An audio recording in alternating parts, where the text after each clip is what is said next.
नमस्कार. प्रत्येकजण या व्हिडिओ सत्रात आम्ही पृथ्वी टेस्टरवर चर्चा करू. उद्दिष्ट: या व्हिडिओच्या शेवटी तुम्ही पृथ्वी टेस्टर वापरून पृथ्वीची प्रतिकारशक्ती मोजण्यास सक्षम असाल. पृथ्वीचा प्रतिकार म्हणजे काय? पृथ्वीचा प्रतिकार आहे प्रतिकार अनंत पृथ्वी आणि पृथ्वी इलेक्ट्रॉड दरम्यान मोजलेले मूल्य.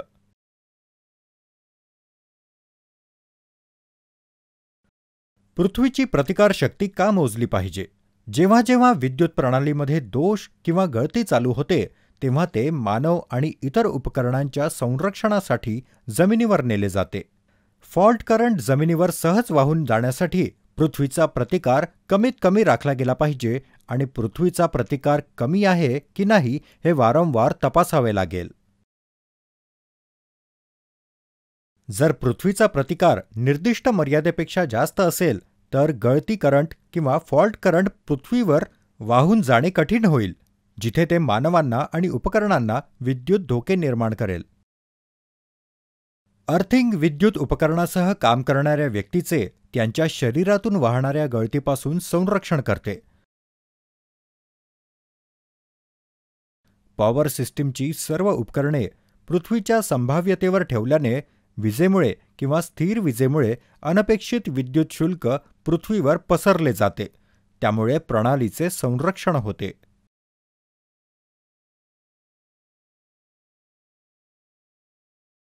त्यामुळे कोणतेही विद्युत उपकरण अर्थिंग करण्यापूर्वी पृथ्वीचा प्रतिकार जाणून घेणे आवश्यक आहे. पृथ्वीच्या प्रतिकाराचे निर्धारण पृथ्वी टेस्टरच्या मदतीने केले जाऊ शकते. जर पृथ्वीचा प्रतिकार निर्दिष्ट मर्यादेत नसेल तर प्रतिकार कमी करण्यासाठी आवश्यक पावले उचलली पाहिजेत. पृथ्वीच्या प्रतिकाराचे मूल्य काय असावे? आदर्श पृथ्वीचा प्रतिकार 0 मानला जातो, ज्यामुळे फॉल्ट करंट जमिनीत त्वरित वाहू शकतो. तथापि हे अशक्य आहे. निरनिराळ्या ठिकाणी भिन्न पृथ्वी प्रतिरोधक मूल्ये असतात. भारतीय मानकानुसार अर्थिंग मूल्य विविध बांधकामांना सहन करण्यायोग्य प्रतिरोधक मूल्य प्रदान करते आणि ते मुख्यतः मातीच्या प्रतिरोधकतेवर अवलंबून असते. यासाठी खूप पैसे खर्च होतील आणि अर्थिंग प्रतिरोधनाचे इतके कमी मूल्य प्राप्त करण्यासाठी एक कार्यक्षम अर्थिंग सिस्टम आवश्यक आहे. म्हणून व्यावहारिक हेतूंसाठी 1 ओमचे नाममात्र मूल्य निवडले आहे. पृथ्वीचा प्रतिकार 0 आणि 5 ओम्स दरम्यान राखला पाहिजे आणि 10 ओम्सपर्यंत स्वीकार्य असू शकते. 10 ओम्सपेक्षा जास्त चांगले नाही आणि ते सामान्य मूल्यांमध्ये कमी करण्यासाठी त्वरित पावले उचलली पाहिजेत. पृथ्वीचा प्रतिकार कसा मोजला जातो? पृथ्वीचा प्रतिकार मोजण्यासाठी वेगवेगळ्या पद्धती आहेत, परंतु पृथ्वीची प्रतिकारशक्ती मोजण्याची सर्वात सामान्य आणि थेट पद्धत म्हणजे उपकरण कॉल अर्थ टेस्टर वापरून. पृथ्वी परीक्षक ओहमचे नियम R = V/I वापरून पृथ्वीचा प्रतिकार मोजला जातो. अर्थ टेस्टर हे डायरेक्ट रीडिंग ओहममीटर आणि लहान हाताने चालणारे जनरेटर यांचे संयोजन आहे, जे 500 व्होल्टचा चाचणी व्होल्टेज पुरवते. यात इलेक्ट्रॉडसह पृथ्वीशी जोडण्याची तरतूद आहे. जेव्हा पृथ्वी टेस्टरमधील DC जनरेटर हँडलच्या मदतीने चालवला जातो तेव्हा ते इलेक्ट्रोमोटिव्ह तयार करेल, बल किंवा व्होल्टेज, ज्यामुळे पृथ्वीवरील रॉडमधून विद्युत प्रवाह पृथ्वीवर जाईल. व्होल्टेजचे प्रमाण आहे ओमच्या नियमानुसार वर्तमान मूल्याने भागले. R = V/I. पृथ्वी टेस्टरमध्ये गणना केलेले प्रतिरोध मूल्य प्रदर्शित केले गेले. आजकाल हाताने चालणाऱ्या DC जनरेटरऐवजी बॅटरी वापरली जाते.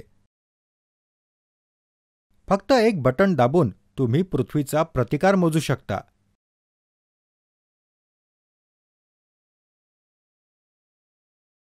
पृथ्वीची प्रतिकारशक्ती मोजण्यासाठी 3 प्रकारच्या पद्धती आहेत. 1. 4 बिंदू पद्धत, 2. 3 बिंदू पद्धत, 3. 2 बिंदू पद्धत. चला 4 सूत्री पद्धतीची चर्चा करूया. या पद्धतीसाठी 4 टर्मिनल्ससह पृथ्वी परीक्षक वापरणे आवश्यक आहे. P1, P2, C1 आणि C2.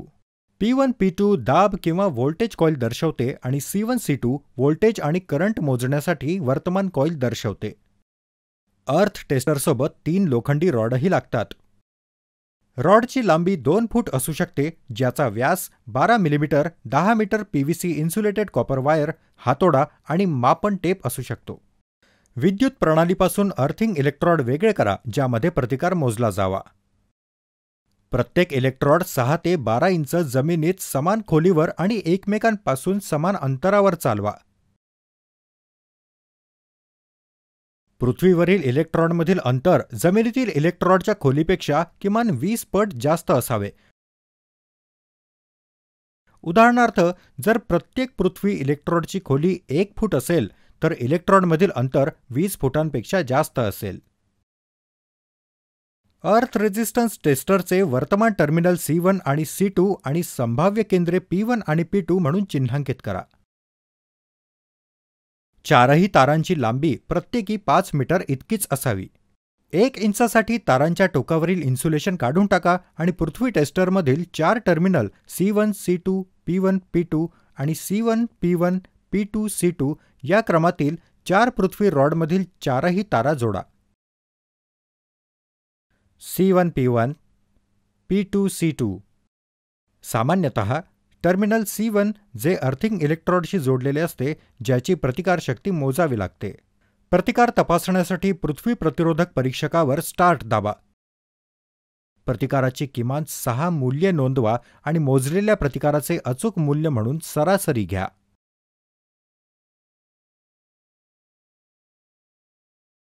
पृथ्वीच्या प्रतिकाराच्या 3 बिंदू पद्धतीची चर्चा करूया. 3 बिंदू पद्धतीला फॉल संभाव्य पद्धत देखील म्हणतात. 3 पॉइंट पद्धत किंवा फॉल संभाव्य पद्धत पृथ्वीवरील प्रतिकार मोजण्याचा सर्वात सामान्य मार्ग आहे. परंतु मोठ्या इलेक्ट्रॉड प्रणाली मोजण्यासाठी वापरल्या जाणाऱ्या विशिष्ट प्रक्रियेची आवश्यकता आहे.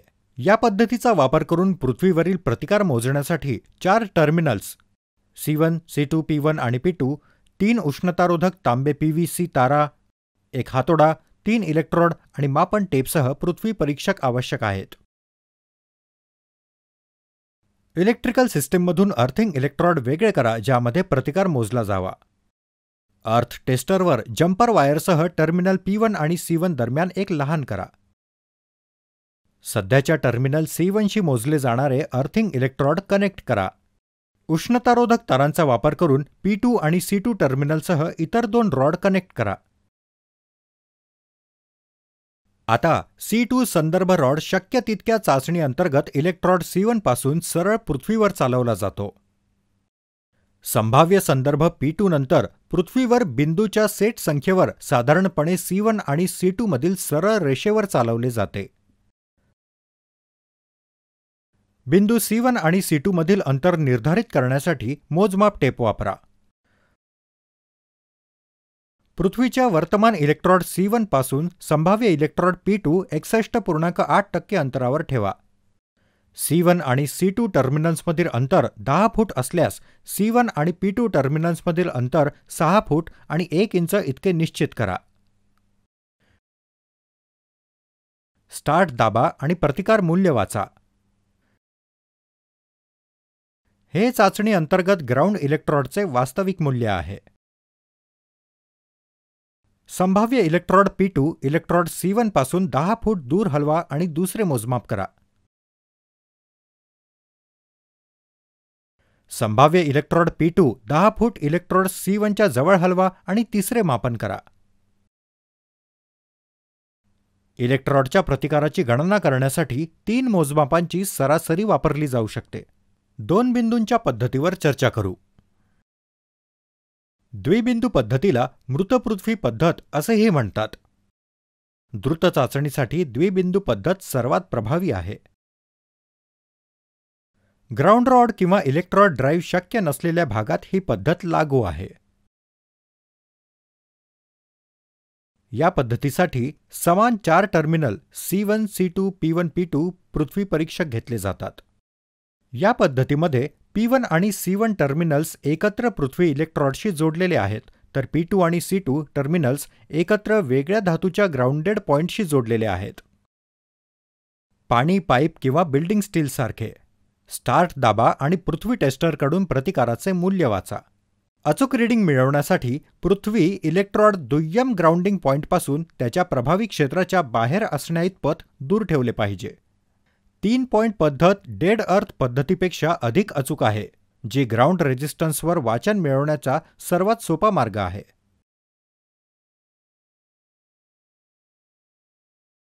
पृथ्वीवरील प्रतिकार कमी करण्यासाठी कोणती पावले उचलली पाहिजेत? अर्थिंग रॉडचा व्यास वाढवा. अर्थिंग रॉडची लांबी वाढवा. सिंगल अर्थिंग रॉडऐवजी अनेक रॉड वापरा. रासायनिक संयुगे जोडून मातीची प्रतिरोधकता कमी करण्यासाठी उपचार करा. अर्थिंग पॉइंटवर पाणी टाकून, विशेषतः उन्हाळ्यात.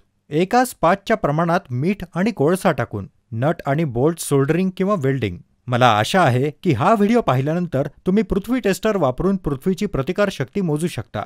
पाहिल्याबद्दल आभारी आहे.